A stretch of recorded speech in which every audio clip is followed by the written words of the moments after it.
Par tes mélodies, tu m'entoures d'un chant d'amour, chant de délivrance devant mes ennemis. Toutes mes craintes, je ne suis plus esclave de la peur. Je suis enfant de Dieu. Je ne suis plus esclave de la peur. Je suis enfant de Dieu. Voilà, bonjour chers amis, c'est votre ami Samuel Cabot. Je ne suis plus esclave de la peur, mais je suis enfant de Dieu. Ça suppose que je suis rempli de l'esprit, de la nature de Dieu. La Bible dit que tout est permis, mais tout n'est pas utile. Je ne me laisserai asservir par quoi que ce soit. Nous poursuivons notre réflexion sur la liberté, un mot très élastique, dans lequel chacun le charge de sa propre réalité. Mais que dit la parole de Dieu, qui est la lampe qui guide nos pas sur cette terre ici-bas? Il est dit dans Galates chapitre 5, verset 1, « Le Christ nous a libérés pour que nous soyons vraiment libres. Tenez bon, donc, et ne vous laissez pas de nouveau réduire en esclavage. » Nous aspirons tous à être libres, surtout en Occident, où la liberté apparaît comme étant la première valeur. Nous le retrouvons sur les frontons des mairies, des maisons publiques, égalité, fraternité, liberté. Il y a cependant une différence entre la liberté en Christ et la liberté que prône le commun des mortels, qu'on pourrait parler de la liberté politico-économique. Politiquement, un peuple qui est libre, c'est un peuple qui n'est pas asservi, qui n'est pas dominé. Mais ça n'est pas le cas si on regarde avec le scanner la situation des États au monde. Il y a la liberté économique ou financière qui permet à une personne de ne pas tirer le diable par la queue, mais de se faire plaisir lorsqu'il en a besoin. Puisque la Bible a dit que celui qui possède l'argent achète tout. Donc quand on est libre, on se sent un homme heureux, d'après cette définition. Et cette liberté est associée à l'épaisseur de nos porte-monnaies.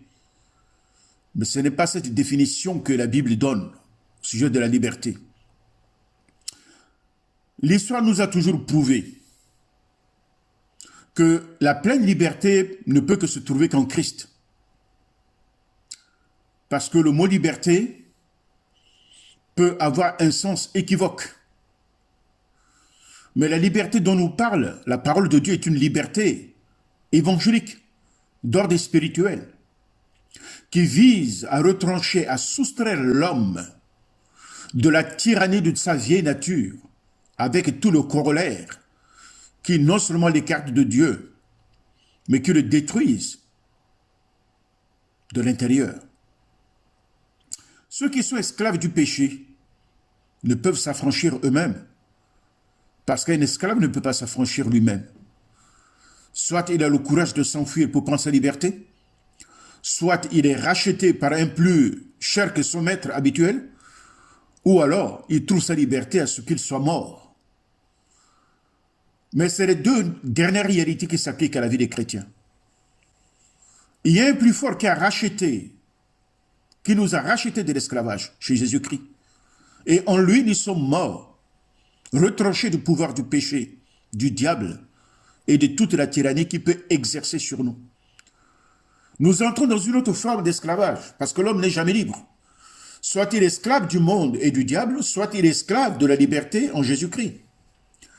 Et c'est cette nouvelle forme d'esclavage en Christ qui est l'esclavage qui nous affranchit, qui nous libère. même si certains philosophes estiment que aimer Dieu, c'est aliénant pour la nature humaine. Ce qui n'est pas vrai, bien au contraire.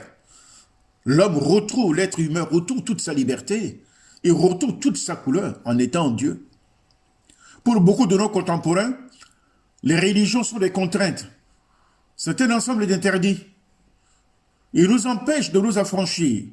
Ce n'est pas un gage de modernité et ce n'est même pas un gage de bonne santé. Vous vous trompez, mes chers amis. Et c'est pour ça que les gens veulent se libérer de tout ce qui est contrainte chrétienne. Même si le christianisme lui-même, au cours de l'histoire, de son histoire, a été entaché par beaucoup de scandales et qui a donné à nos adversaires des arguments contre elle. Même si l'évangile devient inaudible, pour certains, elle doit être audible au travers de notre vie, au travers de notre authenticité. Et nous devons manifester la liberté évangélique qui plaidera en faveur de l'œuvre que Christ a accomplie à la croix pour libérer l'être humain, asservi à ses passions, asservi au prince de ce monde qu'est le diable. Jésus est un homme libre. Et c'est pour cela que lui, il peut nous libérer. Cette affirmation sous-tend que Jésus-Christ s'est identifié à nous. Il a connu les affres que l'être humain a connues. Et il est capable de nous libérer. Oui, en sillonnant des villes et des campagnes, pendant son séjour sur la terre, Christ désire à chaque fois parler à une personne et une seule personne à la fois, parce qu'il connaît chacun individuellement. Et il sait apporter une réponse adaptée à chacun de nos besoins.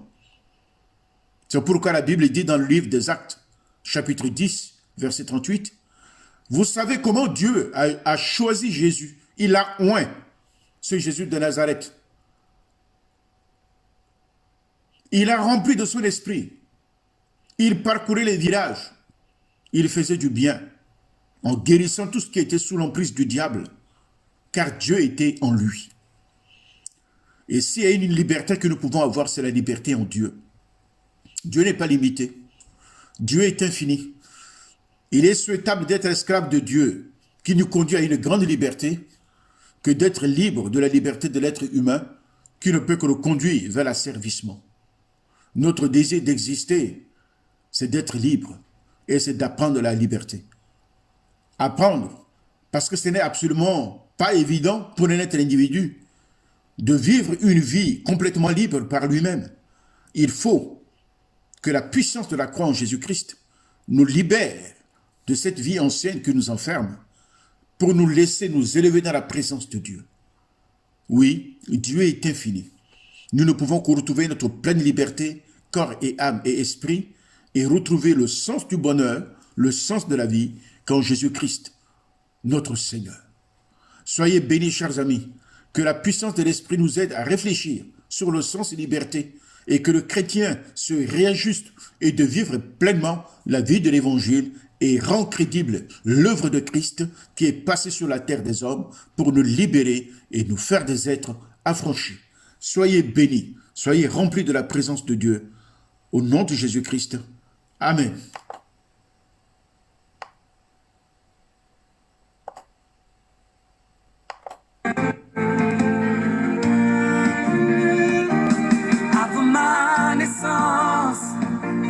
Tu m'avais choisi, appelé par mon nom.